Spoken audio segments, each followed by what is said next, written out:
Greetings, YouTubers and live videoers.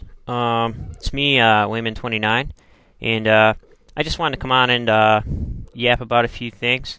I posted some other videos, and some of the comments were like, well, if you study mythology and you know the difference between truth and illusion, supposedly, I'm still asked why I'm still a Christian. So I decided to come on and scientifically explain that. I think that because I have freedom of religion and freedom of thought, that not being the only reason, I was allowed to be a Christian and still be able to think. And a lot of people wanted somebody to come on here. Not that they were looking for somebody, but at least I thought I would take a shot at it. But I'm never going to live up to the proper specs. So, anyway, I have a rather lengthy quote here by Joseph Campbell. This is Myths to Live By in his book. So, in here, if for the most part, it gives a scientific reason about why I'm a Christian and still am that way, even though I kind of understand what's going on and how mythology works. So I'm just going to read this, and so this is a reason why I'm a Christian. Apologize if this thing's a little loud. I had some sound trouble with my other videos, so I'm going to turn it up. I'm going to start here. It's rather long. I'm just going to read it slowly and get it done. This recognition of morality and the requirement to transcend is the first great impulse to mythology. And along with this, there runs another realization, namely, that the social group into which the individual has been born, which nourishes and protects him, and which, for the greater part of his life, he must himself help to nourish and protect, was flourishing long before his own birth and will remain when he is gone. That is to say, not only does the individual member of our species, conscious of himself as such, face death, but he confronts also the necessity to adapt himself to whatever order of life may happen to be that of the community into which he was born. This being an order of life superordained to his own, the superorganism into which he was allowed himself to be absorbed, through the participation in which he will come to know the life that transcends death. In every one of the mythological systems that, in the long course of history and prehistory, have been propagated in the various zones and quarters of the earth, these two fundamental realizations of the inedibility of the individual death and the endurance of the social order have been combined symbolically and constitute the nuclear structure force of the rites and thereby the society. The younger growing up in a primitive community, however, will have to adapt himself to an altogether different social order from that, say, of the youth in such an industrial nation as our own. And between these two extremes of the enduring social life, there have been other types of innumerable.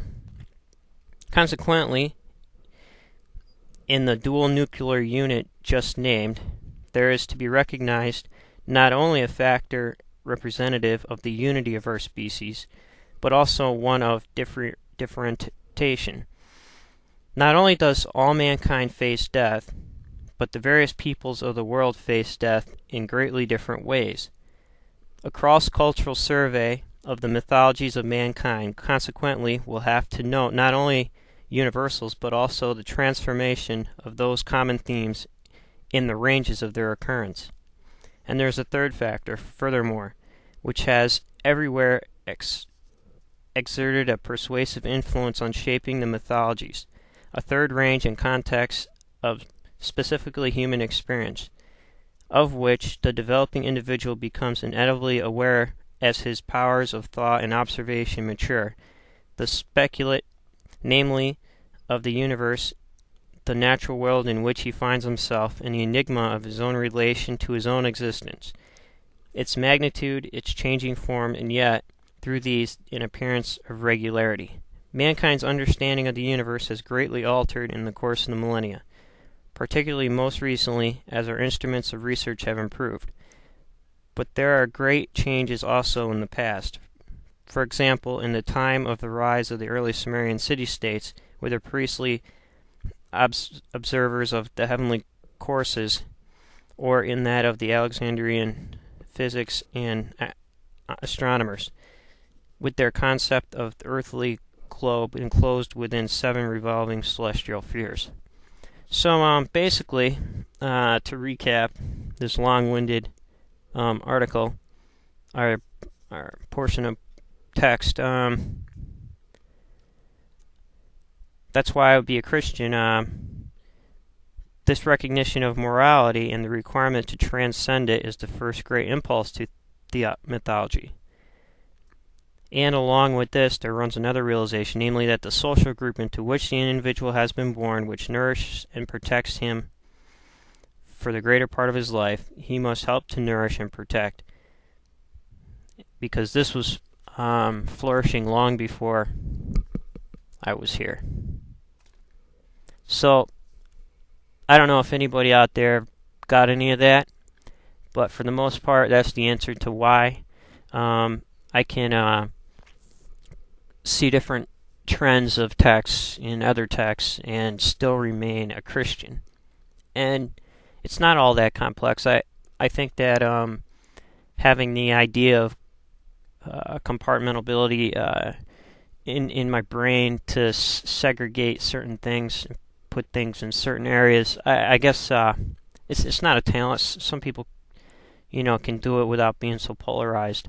And I don't think that just because I'm thinking about influences of ancient Near Eastern texts on the Old Testament and New Testament texts, and how things were borrowed, and the exchange of cultures needs to create a huge disillusionment concerning Christianity. Namely, aside from what I just read, I really like the literature from Jewish literature, and I happen to like biblical archaeology and biblical criticism. So as a hobby, I do that. So I don't see a problem. So, all right, I don't know if anybody got any of that out there, but take care.